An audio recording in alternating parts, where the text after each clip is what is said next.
Alright, so we are on day 4 of quadratic equations. We're going to be talking about the quadratic formula today and the discriminant.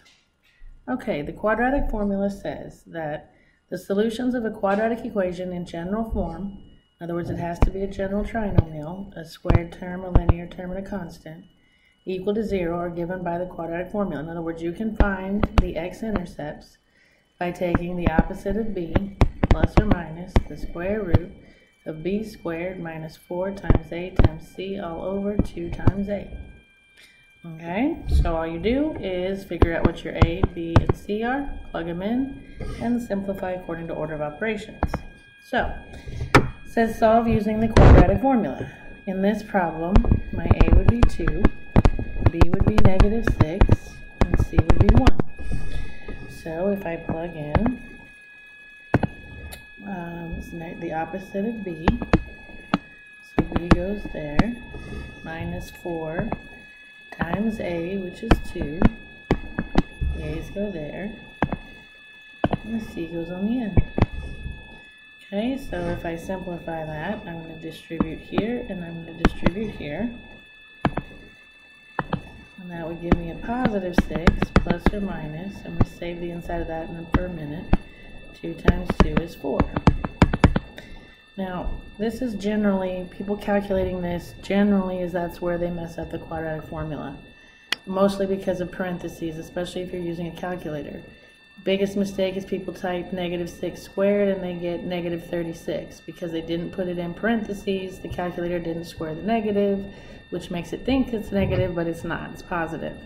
And then this minus, people think of it as a minus and a negative, and I don't know. So look, here's my calculator screenshot. I typed it exactly like I read it, parentheses and all, left to right. Sorry, my dog is clicking through. Left to right with parentheses and everything. I don't type the square root key because if it's not perfect, it's going to give you a decimal, which isn't wrong, but not going to be acceptable. So underneath I get 28. Okay. Now, again, you could use a calculator and type it in and get a decimal equivalent, but we're going to leave our answer in what we call simplest radical form. So if I break down my 28, by 2 is 14, by 2 is 7, 2 2's make a 4, the square root of 4 is a perfect square 2, 7 doesn't have a perfect partner, so he's going to stay in. So I can replace the square root of 28 with 2 square roots of 7 all over 4. And I'm pretty much done. I mean, the outside numbers, now all 3 outside numbers have to be divisible by the same amount. Don't ever touch the inside, he's off limits. Okay, but if those 3 outside can be reduced by the same amount, and they can, 2 goes into all of them. So 2 goes into 6 3 times, 2 goes into 2 once, 2 goes into 4 twice. So I can rewrite those as 3 plus or minus 1 square root of 7 all over 2. And that would be my simplified answer. Okay, so now if I look at the graph, sorry I drew all over it. Okay, I typed it in, I graphed it, and I calculated the zeros, which were 0.1771244, and this one over here was 2.8228757. If I type in this into the calculator, here's my 3 minus the square root of 7 divided by 2, I get the 0.177. If I try and make it a fraction, it gives me the decimal back, which means I can't. Because it's irrational, because my answer has a radical in it. Okay, because of that square root of 7, which is irrational, the calculator can't make it into a fraction. And so again, this would be the decimal equivalent for it, which is about right there, but algebraically in simplest radical form, that would be my answer. And then if you get the other one, you type in the 3 plus the square root of 7 divided by 2, you get the 2.822, which is where it's crossing the x-axis at. And in radical form, it would be 3 plus the square root of 7 over 2. Alright, let's do another one. So for this problem, my a is 3, my b is negative 2, and my c is positive 4. So it says the opposite of b, which is negative 2, plus or minus the square root of b, -2, minus 4 times a, which is 3, times c, which is 4, all over 2 times a, which is 3. Okay, and then if we simplify that, the negative times the negative is a positive 2, plus or minus the square root, I'll save the inside of that for later, and on bottom 2 times 3 is 6. I'm going to type in what's underneath the radical exactly as I read it, and I get -44. If I break that down, first thing I notice is that negative under there, that's going to come out as an I. So if I break down the square root of -44, whatever I get is going to be an I in it for the negative. Now if I break down 44, by 2 is 22, by 2 is 11. I have a perfect square 2, and 11's back in. So I have 2i square roots of 11. So I can replace this with 2i square roots of 11 all over 6. Now, what does this mean? Imaginary, what? I don't get it. Well, first of all, let's see if we can reduce all my outside numbers. And I can. They're all divisible by 3. So I'm going to go, by 2. 2 goes into 2 once, 2 goes into 2 once, 2 goes into 6 3 times. So these are gone, these are gone, these are gone, and I have 1 plus or minus 1i square roots of 11 all over 3. Now if we look at the graph of this, you can see it doesn't cross, there's my x-axis, it doesn't cross the x-axis, which is why my roots or my zeros or my solutions are imaginary, because the parabola doesn't cross the x-axis. And I wonder why that happened. I wonder if there's something I could see that would cause the parabola to not touch the x-axis. Don't know. But I could have something to do with that. Alright, so you try one, hit pause, and try this one on your own. And hopefully you got 3. If you didn't, let's look at y. My a would be 1, my b would be 2, my c would be -35. So x equals the opposite of b plus or minus the square root of b squared minus 4 times a times c all over 2 times a. Sorry, I got carried away there. A is there, c is here, a is there. So if I simplify, distribute the negative, distribute there, I get x equals -2 plus or minus, save what's underneath for my calculator, 2 times 1 on bottom is 2. Type in the discriminant, which is b squared minus 4ac, and I get 144. Okay, and that one I can actually simplify without going decimal, because the square root of 144 is perfect. The square root of 144 is 12. So instead of stopping like on the other ones, because of the radical, the one thing we could do from there is go decimal, and we don't want decimals. This time I can actually do the math because this came out whole. So my two answers would be -2 plus 12 over 2, and my second one would be -2 minus 12 over 2. Okay, so if I do my first one, I get 10 divided by 2 is 5, and if I do my second one, I get -14 divided by 2 is -7. And those are my two solutions. Okay? And if I look at the graph and calculate the zeros, there they are. Okay? Try another one. Push pause. Come back when you're ready. And number 4. If not, let's look at y. So I have my a is 1, b is 3, c is 1, x equals the opposite of b plus or minus the square root of b squared minus 4 times a times c all over 2 times a. Okay, so if I start simplifying, I'm going to have negative 3 plus or minus the square root, I'll type that in a minute, all over 2. If I type that in, I get 5. I can't break 5 down. 5 is prime. So that's as much as I can do unless I use the calculator and went decimal. So my two solutions are negative 3 plus or minus the square root of 5 all over 2. And again, they split them and write them out separately, which you're going to have to do on Math Excel also. So you have the negative 3 minus the square root of 5 over 2. And the second one is negative 3 plus the square root of 5 over 2. Okay? Alright, and again, you can see where I calculated the zeros and went decimal and then typed in what this would be in decimals and they match. Okay? Alright, try another one.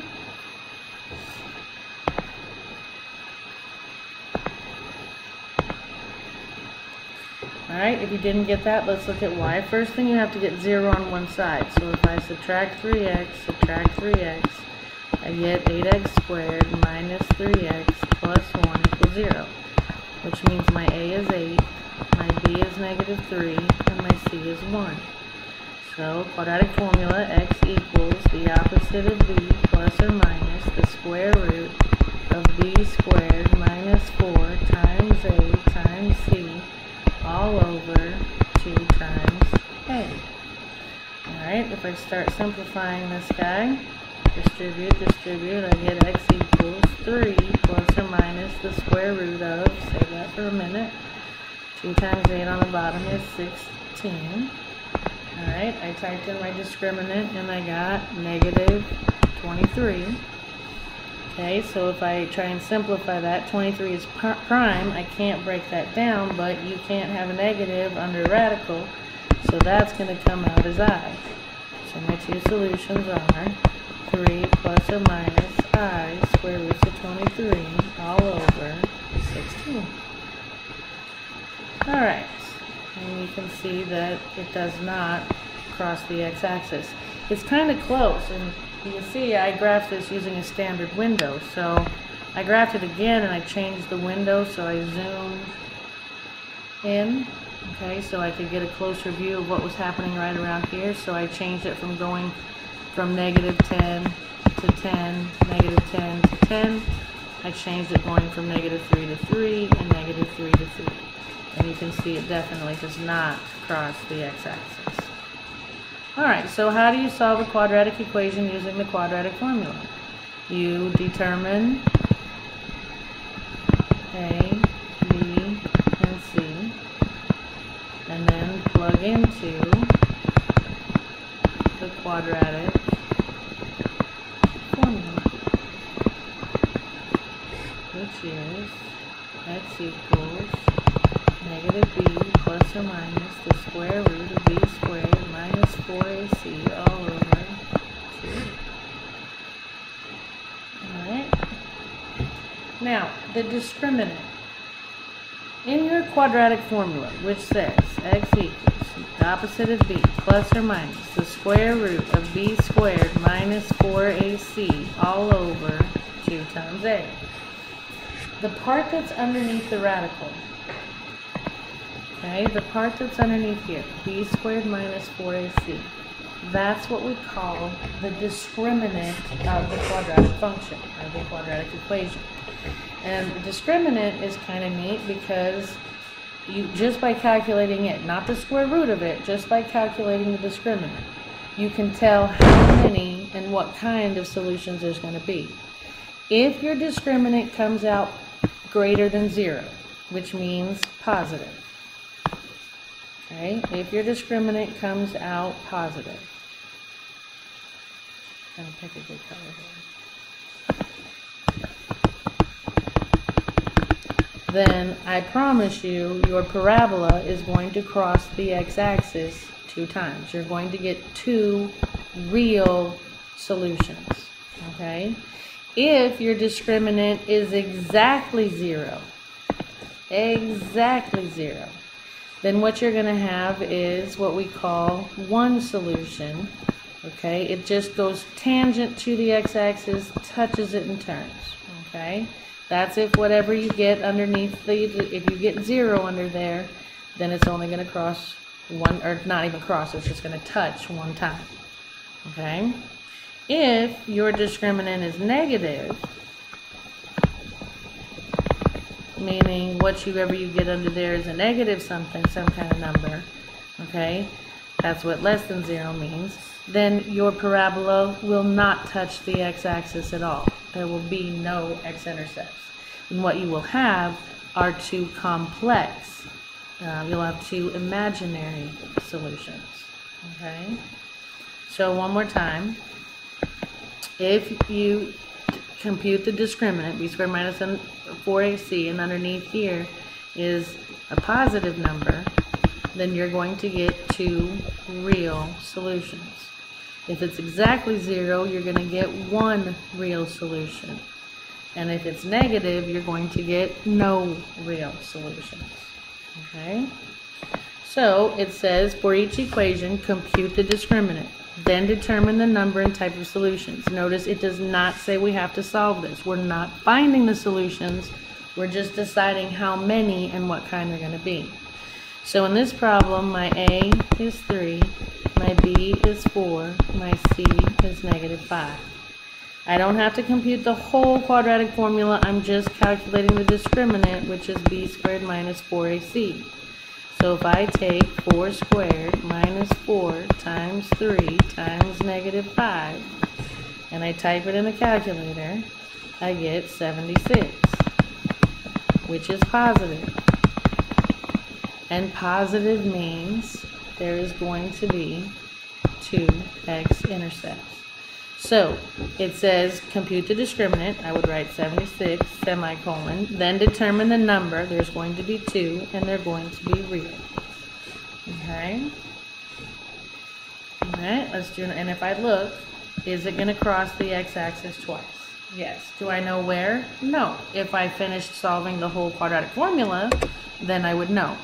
But I didn't find the solutions. I just figured out that there was going to be 2 of them, and they're real, and my graph confirms that. Okay, so let's do another one. In this problem, my A is 9, my B is -6, and my C is 1. If I compute my discriminant, b squared minus 4ac, I'm going to have -6 squared minus 4 times 9 times 1. And if I type that in my calculator, left to right with parentheses, I get exactly 0. Alright, if my discriminant is exactly 0, that means there's going to be one x-intercept. So my discriminant equals 0, which means I'm going to only have one real solution. And just to confirm, I drew it or graphed it on the calculator. And you can see now I used a different window so I could zoom in, but you can see that it only touches and turns. It doesn't actually pass through. Okay? Alright, so let's try another one. In this problem, my A would be 3, my B would be -8, and my C would be 7. Computing my discriminant, b squared minus 4ac, I would have -8 squared minus 4 times 3 times 7. Type it in so I make no mistakes, and I get -20. Because my discriminant is negative, that means I'm going to have two imaginary solutions. The parabola will not cross the x-axis.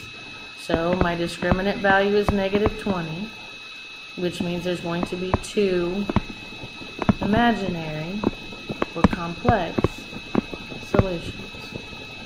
You could either say two imaginary solutions, or you could say no real solutions. I'm not really sure which one they're going to want. They mean the same thing. Okay? And if I look, indeed, it does not actually ever touch the x-axis. Okay? Graph confirms. Alright, you try this one. Pause and come back when you're ready.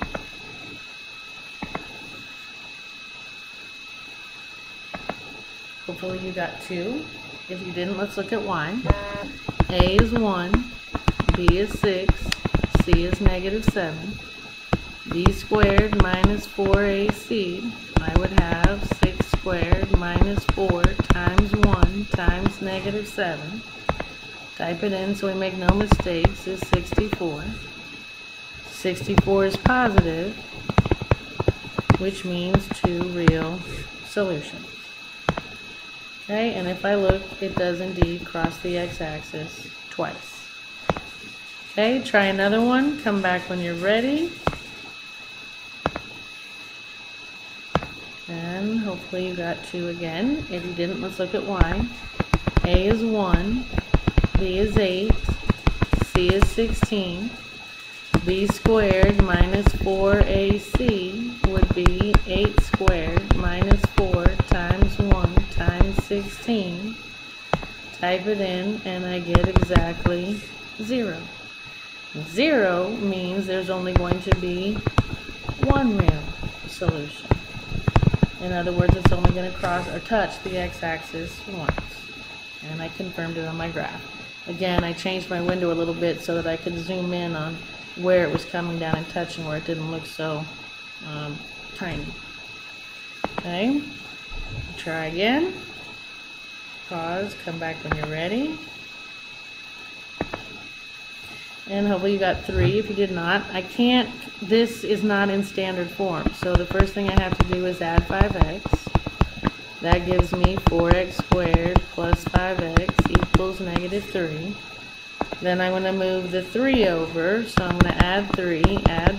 That gives me 4x squared plus 5x plus 3 equals 0. Alright, so that gives me A is 4, B is 5, C is 3.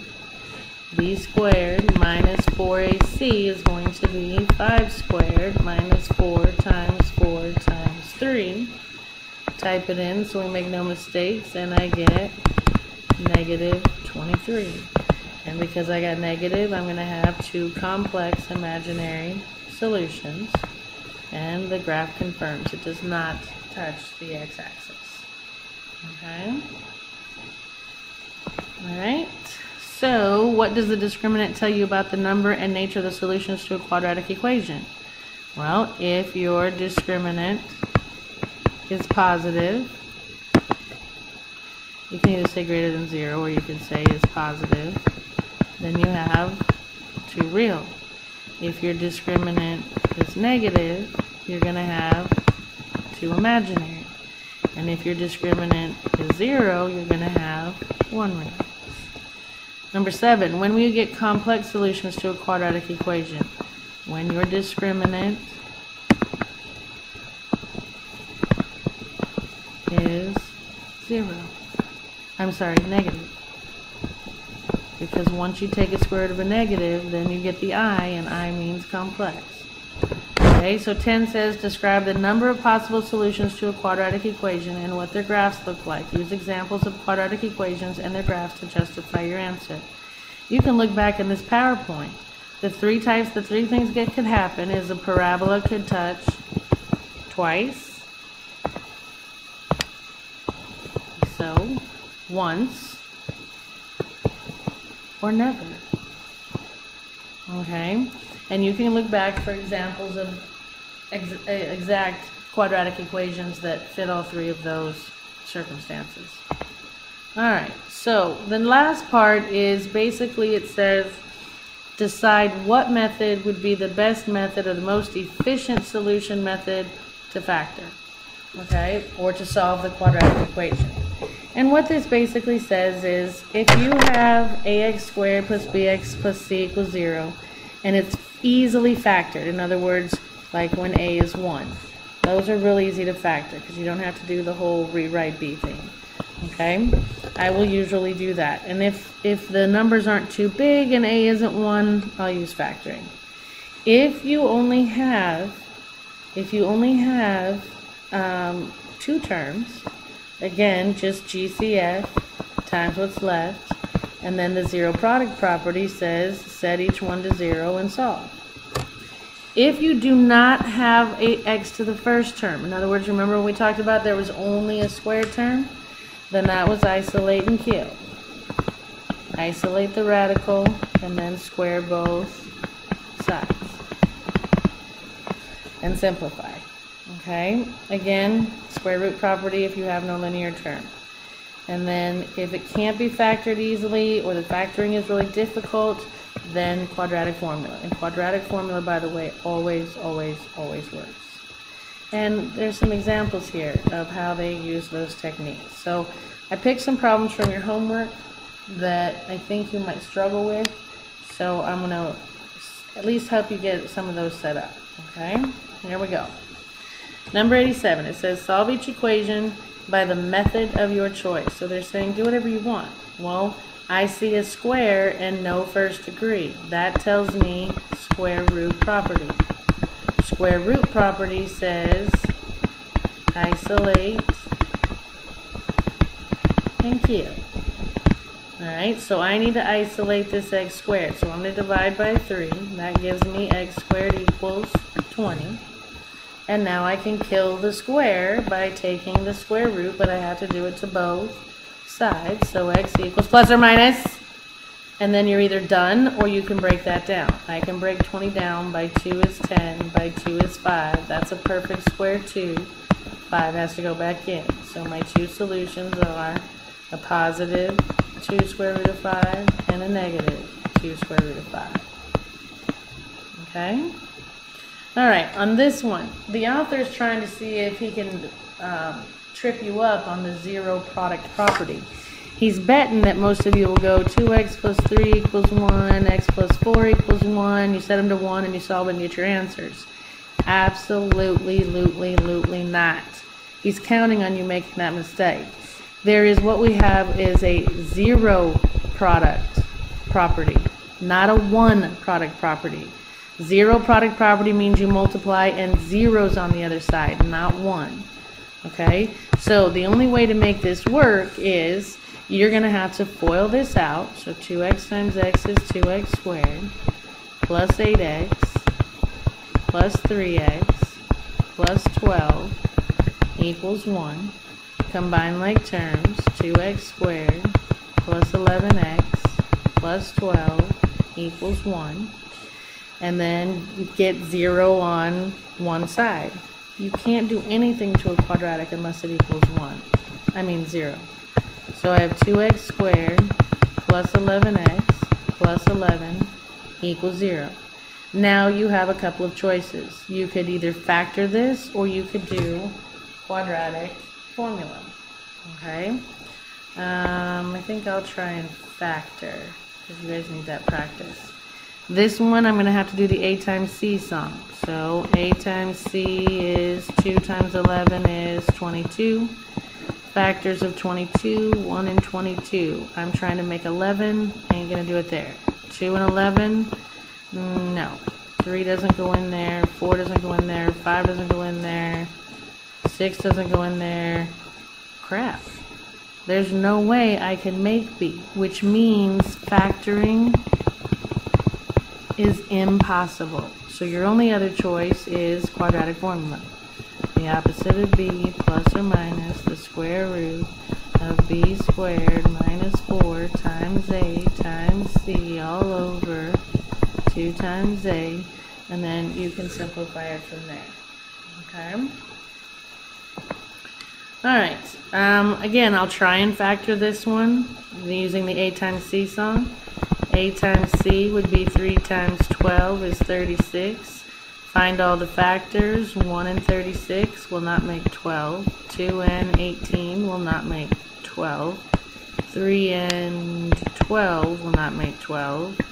4 and 9, oh, close, will not make 12.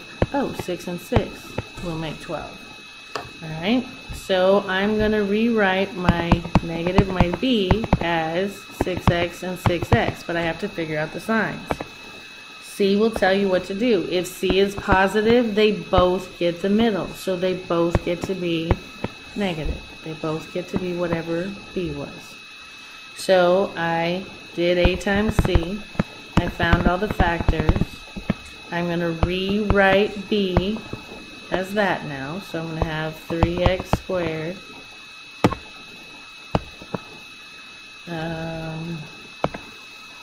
minus 6x minus 6x plus 12 equals 0. So I did A times C, found all the factors, rewrite P. Now we're at 2 by 2, which literally means cut your 4 terms in half now. And then we're going to GCF, GCF, GCF again. Woo! So I have GCF, GCF, GCF again. What just these two terms, their greatest common factor is a 3 and an x. So I put 3x here. If I factor that out, 3x squared divided by 3x would leave x. Negative 6x divided by positive 3x will leave negative 2.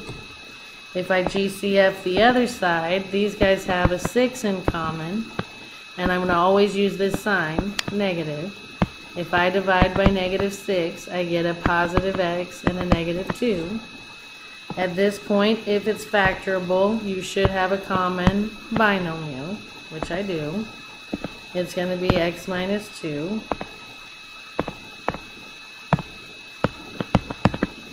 And if I divide both sides by x minus 2, cancel, cancel, I get 3x minus 6. Okay? Now that's factored. Now we're going to use the zero product property because now I have it set to 0. So now I can say x minus 2 equals 0, or 3x minus 6 equals 0. Get x alone, add 2, I get x equals 2. Get x alone, add 6, 3x equals 6, divide by 3, x equals 2. So I have a double root. You know what this means, guys? This means that this is one of those, if we did the discriminant, we would get 0 underneath. Okay? When you get a double root like this, that's what it means. It's not going to cross through at 2. It's going to come down, touch it, and turn at 2. So there's an example of when this happens. Okay. For 101, I'm going to do factoring, but remember you can't do anything until you get 0 on one side. Always start with that. Okay, so I'm going to minus 4x. You could move the x squared, but then that makes it negative. And I think I've told you several times, negative squares are not fun. Okay, equals negative 7. So then I'm going to move the minus 7. By adding 7, add 7, I get x squared minus 4x plus 7 equals 0. And then you can factor, or you can try and factor. If I did, since a is 1, it should be an easy factor. So all I have to do is find factors of 7. Well, the only factors of 7 are 1 and 7, which will not make 4, which means factoring isn't possible, and you're going to have to do the opposite of b, plus or minus the square root of b squared minus 4 times a times 7 all over 2 times a. And I'll let you solve it from there. Okay? Alright, fractions. I know you guys will freak out and you will hate them. Remember, I taught you how to kill them. The first fraction or denominator I see is an x. So I'm going to multiply every term in the problem by x. Not done, because the next term has an x plus 2 in the denominator. So I'm going to multiply every term by x plus 2.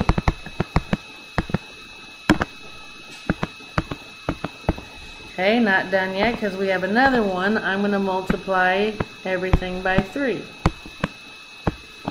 Now, whatever's alike in color is going to cancel, and everything else gets multiplied. So in the first one, the x's cancel, and I'm left with 1 times 3 times x plus 2. On the second one,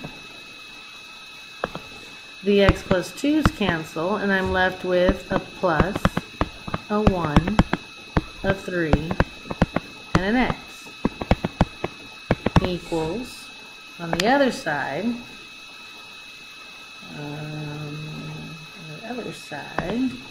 the 3's cancel, so I'm left with a 1, an x, and an x plus 2. Okay? And your fractions are all gone.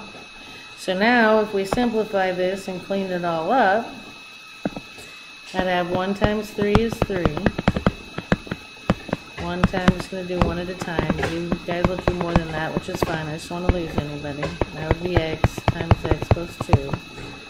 Then if I distribute that distribution, I get 3x plus 6 plus 3x equals x squared plus 2x. Now, I notice my second degree term, which tells me I have a quadratic, which tells me I need to get 0 on one side. Alright, oops. But I don't want to get a squared negative term, a negative squared term. So I am going to move everything on the side where x squared is positive. But I'm going to combine like terms first. So I can write that as 6x plus 6 equals x squared plus 2x. Alright, then I'm going to move the 6x. And I get 6 equals x squared minus 4x. And then I'm going to minus the 6. And I get 0 equals x squared minus 4x minus 6. So now I could try and factor, but that's not going to work, because if I try and look for factors of 6 that make 4, 1 and 6 will not make 4, 2 and 3 will not make 4. So you're going to have to do the opposite of b plus or minus the square root of b squared minus 4 times a times c all over 2 times a, and you can simplify it from there. Okay? Alright, another one with fractions. The trick here is he's trying to get you to multiply by too much stuff, and you're going to end up with these really huge polynomials, which is going to make you really frustrated, and you're going to give up. What I notice is I can factor this. This is difference of squares. Bino, plus or minus. The square root of x squared is x. The square root of 9 is 3. So if I rewrite this, I have 2x over x minus 3 plus 6 over x plus 3 equals negative 28 over x plus 3 and x minus 3. Agreed? So now if I go about killing them, this denominator is an x minus 3, so I'm going to multiply every term by x minus 3. Okay, my next term is an x plus 3, so I'm going to multiply every term by x plus 3. My next fraction has an x plus 3 and an x minus 3.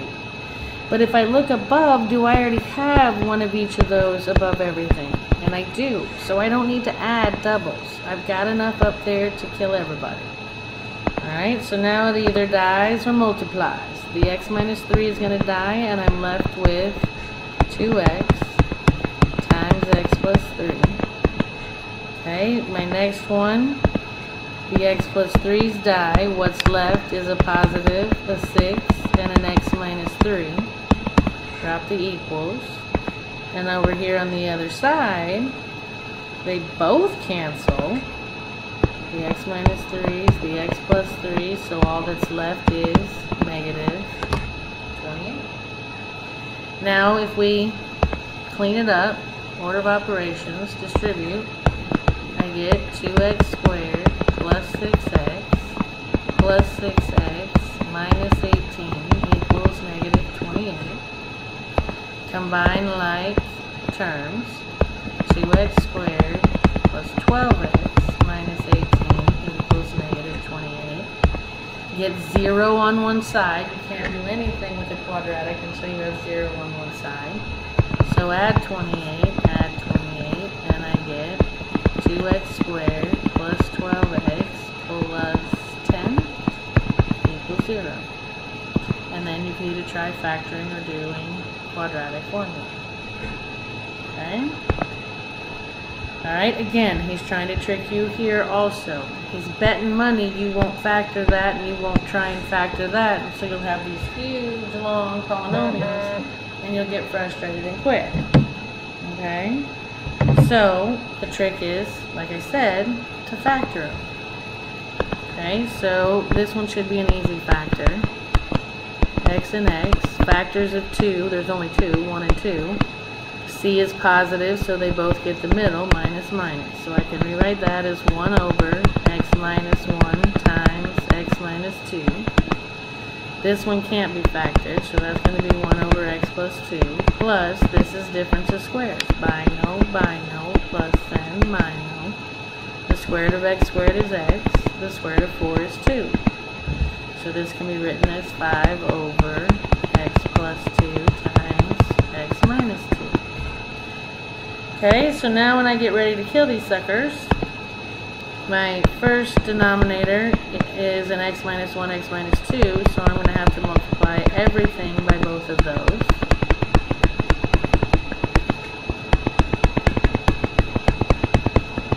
Okay, then I check my next denominator. It's got an x plus 2, so I'm going to have to multiply everything by an x plus 2.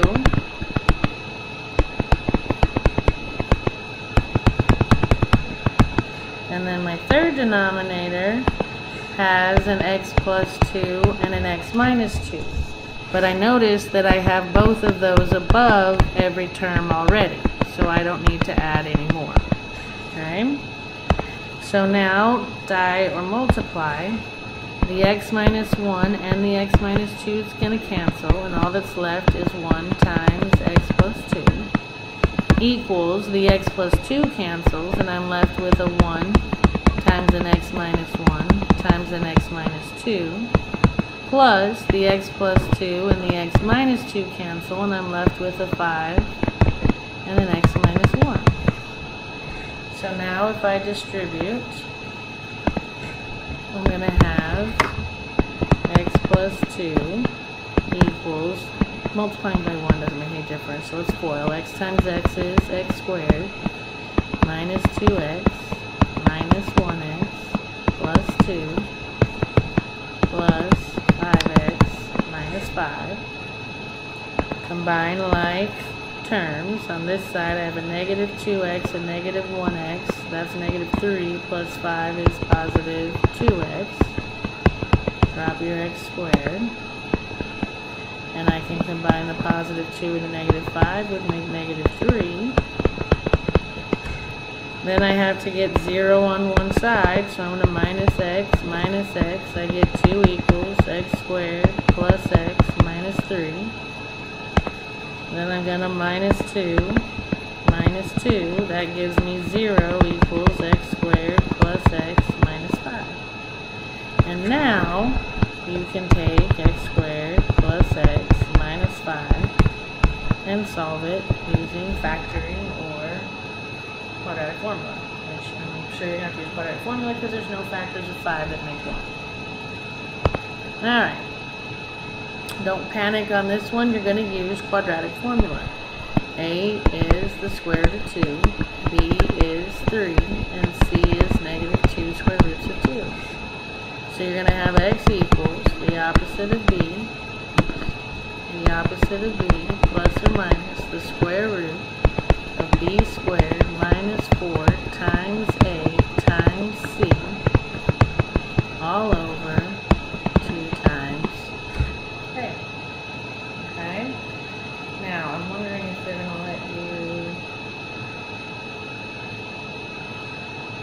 go decimal. If they're going to let you go decimal, type all this in. If they want simplest radical, we better keep going. Alright, so I would have negative 3 plus or minus the square root of 9. If I multiply all of these together, this would be negative 4 square roots of 2. Then distribute this to that times negative 2 square roots of 2 would be positive 8 square roots of 4. The square root of 4 is 2, which would be 16. So I'd have 9 minus 16 all over 2 square roots of 2. Okay? So let's see. On top, I'm going to have negative 3 plus or minus the square root of, what's that, 7? Negative 7 all over 2 square roots of 2. Okay, the negative's got to come out as an I, so I'd have negative 3 plus or minus I square roots of 7 all over 2 square roots of 2. If that wasn't bad enough, you can't leave a radical in the denominator. So I'm going to have to multiply by a square root of 2. But I got to do it to the top. So I would distribute, and that would give me negative 3 square roots of 2 plus I square roots of 14, because you can combine the two insides.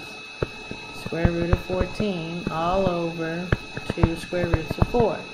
But the square root of 4 is 2. 2 times 2 is 4. So final answer is negative 3 square roots of 2 plus or minus I square roots of 14 all over 4. Okay, not very pretty. Alright, so how do you decide which technique to use to solve a quadratic equation? Well, just back up to this slide and it'll give you a description of when to use each one. Okay? Alright, and we are done. So happy homeworking, and I will see you next